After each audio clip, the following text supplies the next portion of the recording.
আমি এবার চৈতন্য মঠে চলে এসেছি। চৈতন্য মঠে আজকে খুব একটা স্মরণীয় দিন বা খুব একটা ভক্তিপূর্ণ দিন। আমাদের যে নিত্যানন্দ প্রভু ছিলেন, নিত্যানন্দ প্রভুর আজকে আবির্ভাব তিথি। একটু পরেই আমাদের এখনও দরজা বন্ধ আছে, দরজা খোলা হবে। খোলার পর আমরা আরতি দেখব। আরতি দেখার পর আজকের দিনের যে কি মাহাত্ম্য সেটা আমরা গুরু মহারাজের কাছে জেনে নেব। চলুন একটু ওয়েট করি। ভগবানের জন্য সবাইকে অপেক্ষা করতে হয়, আমরাও অপেক্ষা করব। দরজা খুলবে, আরতি দেখব, তারপরে গুরু মহারাজের বক্তব্য আমরা শুনে নেব। চলুন দেখতে থাকুন। জয় রাধে গোবিন্দ। আর পিছনে রয়েছেন আমাদের গৌরাঙ্গ প্রভু, যিনি ভগবানকে শৃঙ্গার করেন। ওনার শৃঙ্গার আপনারা দেখেন, আমি প্রায় দিনই আমি ভিডিও ছাড়ি ওনার। যে শৃঙ্গার আপনারা দেখেন সমস্ত কিছু এই গৌরাঙ্গ প্রভু।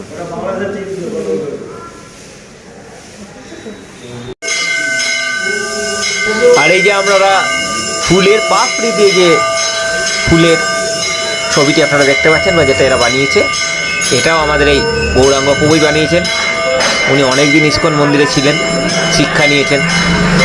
আর একটা জিনিস হচ্ছে, ভগবানের কৃপা না হলে এরকম জিনিস কেউ বানাতে পারে না। ভগবানের সামনে এই যে জিনিসটা বানিয়েছে, এটা একমাত্র ভগবানের কৃপা পেলে তবেই করা যায়। চলুন দেখতে থাকুন। गुरु माई की जय, परम गुरु शंकर स्वामी की जय, चारि संप्रदाय की जय, चारि आचार्य की जय, आपन आपन गुरु वर्ग की जय। जय श्री गुरु गौरांग गांधीविका गिरिधर जी की जय। जय आचार्य पाद श्री भक्ति विलास सरस्वती तीर्थ महाराज की जय। ओम विष्णु पाद श्री भक्ति विलास सरस्वती तीर्थ महाराज जय। जय श्री गुरु गौरांग गांधी गिरिधर जी की जय।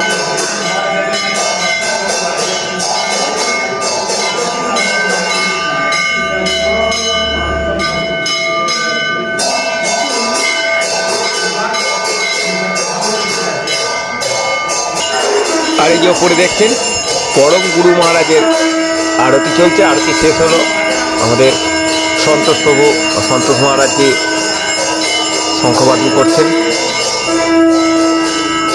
সর্বপ্রথম আমাদের পরম গুরু মহারাজজির আরতি হয়, তারপর ভগবান শ্রীকৃষ্ণের দরজাই খুলছে। চলুন আমরা একটু আরতি দেখে নেব।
জয় নিতাই জয় গৌর নিতাই বলে যাও প্রেমানন্দ গুরুদেব। এতক্ষণ আপনাদেরকে আমাদের শ্রীকৃষ্ণ চৈতন্য মঠের আরতি দেখালাম।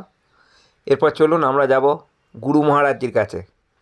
আজকের দিনের অর্থাৎ যেদিনকে নিত্যানন্দ প্রভুর আবির্ভাব তিথি, এর মাহাত্ম্য কী সেই সম্বন্ধে একটু আমরা গুরু মহারাজজির কাছে জেনে নেব।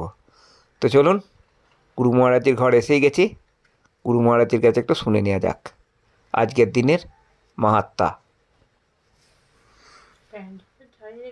আজকে নিত্যানন্দ ত্রয়োদশী। নিত্যানন্দ প্রভু আজকে আবির্ভূত হয়েছে। নিত্যানন্দ প্রভুকে,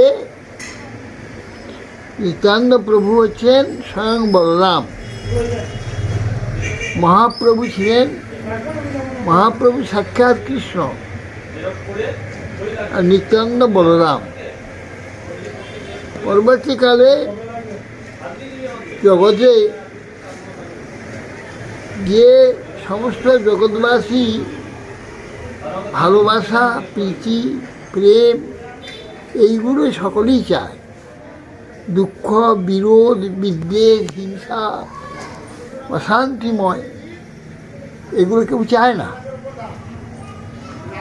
সেই জন্য জগতে এই যে শান্তি, সবচেয়ে আনন্দ হয়, ভালোবাসা, প্রেম, প্রীতি হইলে সকলে এটি চায়, সকলে আনন্দ এটাই হয়। ভগবান জগতে প্রেম দেওয়ার জন্যে কৃষ্ণচন্দ্র এসেছিলেন, প্রেম দেওয়ার জন্য, প্রেম দান করার জন্য। তো সেইটা গৌরহরি মহাপ্রভু গৌরাঙ্গ সুন্দর তিনি এসেছেন এবং নিত্যানন্দ প্রভু সঙ্গে এসেছেন। সে তখন কৃষ্ণ অবতারে যেমন কৃষ্ণ বলরাম এসেছিলেন, সেই কৃষ্ণ বলরাম গৌর নিত্যানন্দ রূপে জগতে অবতীর্ণ হয়েছিলেন।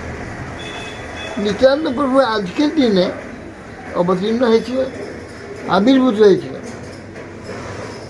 এদের অবতীর্ণ আবির্ভাব বলা হয় এই জন্যে এদের জন্ম নেয়, আমাদের নিকটে সেই জন্মের মতো মনে হয়। সেই জন্য আমরা জন্ম না বলে, জন্ম যেটা হয় সেটা কিছু থাকে না, শূন্য থেকে পর আস্তে আস্তে আস্তে আস্তে একটা শরীর হয়, সেইটা ধীরে ধীরে বড় হয়, বড় হয়ে একটা মানুষের আকৃতি হয়, হয়ে পরবর্তীকালে একটা মানুষ নামে জগতে পরিচিত হয়। কি ছিল না কিছু, বিন্দু ছিল, শূন্য ছিল, শূন্য থেকে হয়েছে। কিন্তু ভগবান তো শূন্য নয়, ভগবান নিত্য আছে, সে নিত্য আছেন, নিত্য থাকবেন। হ্যাঁ, ভগবান এই জন্যে ভগবানের জন্ম হয়, জন্ম হলে শূন্য থেকে সেটা সৃষ্টি হবে। ভগবান শূন্য নয়, শূন্য থেকে সৃষ্টি, ভগবান নিত্য, তিনি একমাত্র আছেন, আর কেউ ছিল না। আমরা কেউ ছিলাম না, আমরা থাকবো না, কিন্তু ভগবান থাকবেন, নিত্য তিনি থাকবেন। সেই জন্যে ভগবান তিনি আবির্ভাব আমরা বলি, নিত্যানন্দ প্রভু আজ আবির্ভূত হয়েছিলেন। হ্যাঁ, প্রভু তিনি সর্বত্র প্রেম দিয়েছেন। যে সাধারণ চলতি কথা বলে মেরেছ কলসি কানা, তাই বলে কি প্রেম দেবো না? হ্যাঁ, কলসি কানা যোগাই মাঝে মেরেছিল কপালে, কপাল ভেতরে কেটে এখানে রক্তপাত হয়ে গেছিল। তথাপি মহাপ্রভু যে একে আপনি প্রেম দেন, একে কৃপা করবেন, কৃপা করে মহাপ্রভুকে দিয়ে কৃপা করিয়েছিল। হ্যাঁ, নিত্যানন্দ প্রভু তাকে মারলেও তিনি প্রেম দিয়েছে, যে জগাই মাধাইকে উদ্ধার করেছে। জগাই মাধাইকে মহাপ্রভু কৃপা করতে চাননি, জগাই মাধাই কৃপা করেছে নিত্যানন্দ প্রভু। তো নিত্যানন্দ প্রভু হচ্ছেন ইনি জগৎগুরু, বলরাম জগৎগুরু। বলরামের হাতে দেখবেন না নাঙ্গল আছে, নাঙ্গল তো কোনো অস্ত্র নয়। লাঙ্গলকে কী করে? জমি চাষ করে, জমি চাষ করে। কেন লাঙ্গল কী হয় না, জমিতে সমস্ত ঘাস হয়ে যায় আর লতা পাতা হয়ে যায়, তার শিকড় চলে যায় সব, সেই নাঙ্গল ফুলে সেই শিকড়গুলো কেটে নিয়ে যাবে, যে মাটি নরম হয়ে যাবে। শিকড় যখন কাটা হয়ে গেল, মাটি নরম হয়ে যাবে, তাতে গাছ ভালো হয়, ফসল ভালো হয়, এই জন্য নাঙ্গল করা। তো বলরামের নাঙ্গল হাতি আর মুসল হাতি। নাঙ্গল কেন না, আমাদের হৃদয়ভূমি এই মায়া চলে চলে, এই মায়া এখানে এই সমস্ত বিষয় ভোগ করে এখানে হিংসা, বিদ্বেষ, আসক্তি, বিরক্তি নানা, যে আমাদের হৃদয়টা কঠিন হয়ে যায়, শক্ত হয়ে যায়, সেখানে প্রীতি ভালোবাসা প্রেম থাকে না। সেই জন্য সেই হৃদয়টাকে কথা, চেতন কথা, চেতন বাণী, শাস্ত্র বাণী, বেদ বাণী, এই সমস্ত বাণীরূপ লাঙ্গল, হ্যাঁ, এটা হচ্ছে সেই লাঙ্গল দিয়ে, বাণীরূপ লাঙ্গল দিয়ে আমাদের হৃদয় ভূমিকা কর্ষণ করে, লাঙ্গল করে উর্বর করে সেখানে ভক্তি, প্রেম, প্রীতি এই সমস্ত দান করে। তবে বিশেষ করে জীবের আমাদের কাছে তো ভগবান কিছু চান না, ভগবান তো সব দেন, আর বিশ্বে যা কিছু শস্য ভগবান সৃষ্টি করছেন। ভগবান কেবল আমাদের কাছে প্রেম চান, প্রীতি, ভালোবাসা, শ্রদ্ধা, ভক্তি চান, ওইগুলি আমাদের। এই জন্যে ওই নিত্যানন্দ প্রভু জগৎগুরু ওইগুলো তিনি সবাইকে শিক্ষা দেন, ভগবানকে কীভাবে ভালোবাসতে হবে, হ্যাঁ, ভগবানকে কীভাবে আরাধনা করতে হবে, ভগবানকে কেন ভালোবাসতে হবে, এসব কথা নিত্যানন্দ প্রভু সমস্ত জগৎগুরু হয়ে জগতের শিক্ষা দান করেন। নিত্যানন্দ প্রভু রাজন্ডা সকলকে প্রেম দিয়েছে, সর্বোচ্চ আর তাদের প্রভাবে আজ দেখো, আজ 500 বছর পরে আজ সমস্ত পৃথিবীতে ওই প্রেম নাম, যে কলিযুগ ধর্ম নাম সংকীর্তন আর ওই প্রেম সহ প্রেম যুক্ত হয়ে সারা পৃথিবী হচ্ছে বিস্তারিত হয়েছে। সারা পৃথিবীতে এখন নাম সংকীর্তন হচ্ছে, সর্বত্রই ভক্তির কথা আলোচনা হচ্ছে, সকলকেই সব দিয়েছে। এটা নিত্যানন্দ প্রভু গৌরহরির কৃপা হয়েছে। গৌরহরি নিজে বলেছেন, পৃথিবী পর্যন্ত যত নগরাদি দেশ গ্রাম সর্বত্র প্রসার হইবে মোর নাম। পৃথিবীর শেষ প্রান্ত পর্যন্ত সর্বত্র, হ্যাঁ, এই হরিনাম সংকীর্তন এখন হচ্ছে, আর এই ভক্তি, প্রেম, প্রীতির কথা সর্বত্র প্রচার। এই নিত্যানন্দ প্রভু সেই আচণ্ডালে যিনি প্রেম দানকারী, তাকে মারলেও তিনি প্রেম দিয়েছেন, সেই নিত্যানন্দ প্রভু আজকে অবতীর্ণ হয়েছিলেন। আমরা সেই নিত্যানন্দ প্রভুর জন্য আজ উপবাস করেছি। ভগবানের আবির্ভাবে এই উপবাস করতে হয়, নিজের শরীরে নিজের কিছু যেসব চাহিদা আছে, খাবো খাবো খাবো খাবো এইসব বুদ্ধি ছেড়ে দিয়ে আজকে উপবাস করে ভগবানে আমরা আহ্বান করছি। ভগবান কৃপা করবে, আমাদের হৃদয় যেন প্রীতি, ভক্তি, প্রেম এই সমস্ত হয়। এইসব নিত্যানন্দ প্রভু দান করে গেছে এবং তিনি প্রার্থনা করে তিনি দান করবেন। আজ নিত্যানন্দ প্রভুর উপবাস আমরা করছি, নিত্যানন্দ ত্রয়োদশী ব্রত।